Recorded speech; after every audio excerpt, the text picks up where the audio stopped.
So yes, I got into my dream university and rewarded myself by getting more books. Hi, welcome back to my channel. Today's another video about books. Are you excited? Are you surprised? So a little bit of background, I got into my dream university, which is the UW, University of Washington. I know it's not exactly Stanford, it's not exactly Harvard, it's not even exactly in the top USA rank, you know, like UCLA or Berkeley, but UW is my dream school just because I love huskies and cherry blossoms. I'm a tech major and Seattle is one of the best, or not if the best. I'm sorry, I think Seattle's the best for tech companies, tech majors, tech development. But yes, I got accepted to UW and my first reaction was like, okay, I will treat myself. I will treat myself so hard. And the first thing that came up in my mind was, I feel embarrassed saying this because this is just so typical and nerdy of me. The first thing that came into my mind was, I'm gonna buy the books that I've always wanted to buy. These are books that I've always wanted to buy, but I never bought it just because they're expensive. I don't know why books are so expensive. It's like you want to read, but you're also broke, so you're like, what should I do? So I bought them, and this is the video. Let's get into it. Book in our list is Little Fires Everywhere by Celeste. Okay. Can you tell I'm excited about this book? Because I am. Look at how much I annotated. Oh my gosh.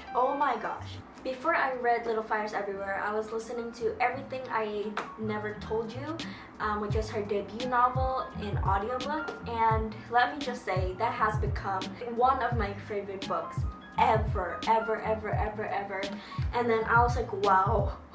Okay, so Celeste may be onto something. She may be onto something. Then I bought her second book, which is Little Fires Everywhere, and it's now a Hulu show starring Reese Witherspoon and Kelly Washington. Kelly Washington? I don't know. I enjoyed Everything I Never Told You more just because I can relate to it more, but this is still a really good book. I gave it 4.5 out of 5. 4.8 out of 5, doesn't matter, but it's a really good book. One of my favorite books this year.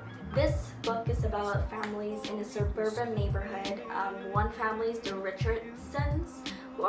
They are rich, they are the perfect family with a big house, big lawn, big cars, big fridge, big wallet. Yeah, they're the perfect suburban family. And the second family is a mother and a daughter, Mia and Pearl, and they're renting like a duplex room from the Richardsons. And those two families like intertwine, and there's a lot of discussion about like race and discussion about motherhood. A huge theme in this book is the mother and daughter relationship. So when these two families collide together, chaos ensues because Mia and Pearl, the mother and daughter, they just shake this perfect neighborhood, shake this perfect family up, and everyone just questions everything now in this perfect neighborhood, and it's not perfect anymore, and it's little fires everywhere. There are little fires everywhere, and it's just an excellent book. Highly recommended. Pick it up. Celeste is my favorite author. I've said it now on record. I just love her writing. I love her storytelling. I love her characters. Her characters are so real, so deep, so rich. The relationship between these characters are so vivid and so tangible. Like, I can see themselves being friends in real life. I can see these mothers and daughters just so good. Next book in our list is Obsidio by Amie Kaufman and Kristoff. Look at this baby. She's a monster. She's fake. Look at this. She's also very beautiful. Look, this thing is like transparent. Wow.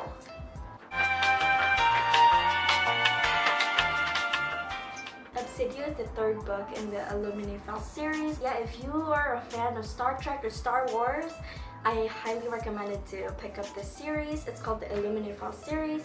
This is what the first, okay, you can't see it. I'll just insert a picture right here. It's about battles between spaceships, between planets, between stars. It's like you're reading what happened in the form of documents, in the form of interviews, in the form of like CCTVs, and in the form of chats, like chat rooms.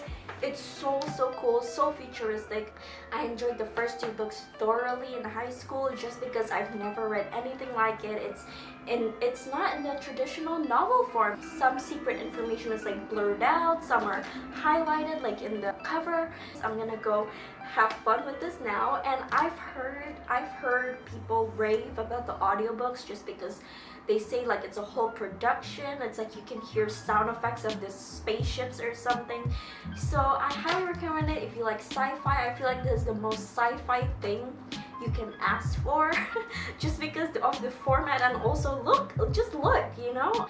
I need to refresh my memory on the first 2 books though, like what happened, because I totally forgot. I read it in high school and I can't even remember a single character. Yeah, last in the series. I hope it's good. Next one. Next in our list we have Radio Silence by Alice. This is a book that is everywhere in BookTube. People rave about it. People are like, you need to pick this up. It's like 5 out of 5. It's about 2 teenagers who start a podcast, and it's about a friendship. It's like something the book prides from in the synopsis, that it's a girl and a boy, and it's not a love story, it's a friendship, it's a best friend kind of thing, and it's something that people rave about, like, oh, this is the first book where the main lead characters are not in love, just because we're so deprived of female and male friendships in books, in media, in anywhere. We're so deprived by female and male friendships that once we see it, we're like, oh my gosh, this is something as rare as like a rare Pokemon. That's probably not the best comparison, but it got the point across, right? It's like a Radio Rebel, but cooler. She starts like a podcast. No, it's not a podcast. It's like a radio show, and she's like anonymous, and it's something like that, but not with the weird faces, if you know what I mean. So it's something new, getting into a book knowing that they won't fall in love. That's just, yeah. And you know what, first book that I'm gonna read about a podcast, but I don't know why it says Radio Silence, so we're gonna figure that out, okay? Next book.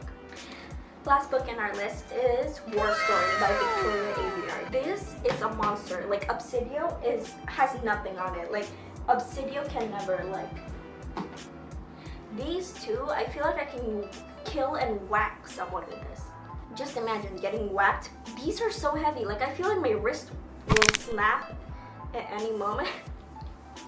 This is the 4th and final book in the Red Queen series. The Red Queen is about a girl named Mare. She has superpowers, and she's not supposed to, because in this world only people with silver blood, yes, silver blood, is supposed to have powers, but she has red blood like us, and she has powers, and people are like, what? And so there's the 1st book about that.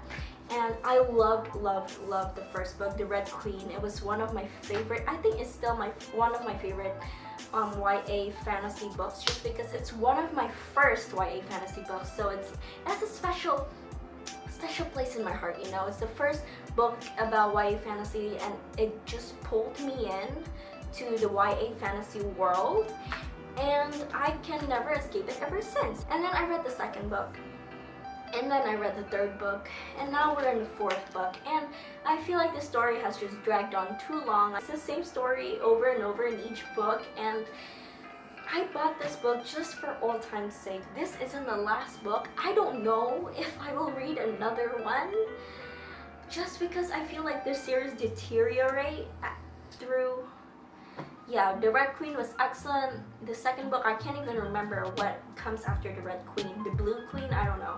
And the 3rd book, I just remembered feeling so underwhelmed after I read it.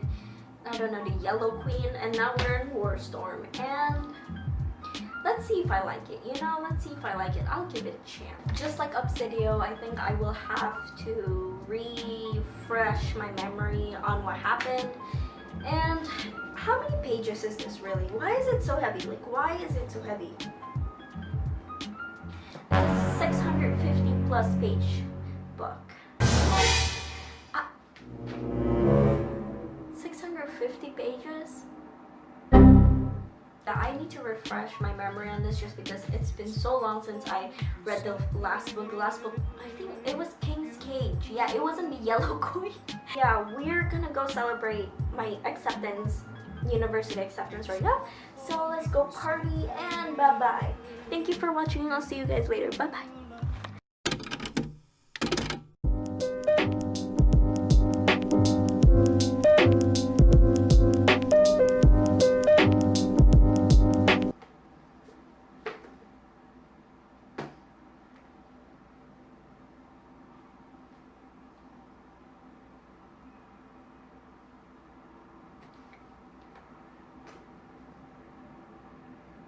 Let's see how, oh my gosh, I know that's for the thumbnail, but I'm actually, I'm actually killing this. Yo, they're like not, oh my gosh, okay. No, there's no way, this is so heavy, my neck is gonna snap. Oh, okay, that's it, that's the thumbnail, okay, bye-bye.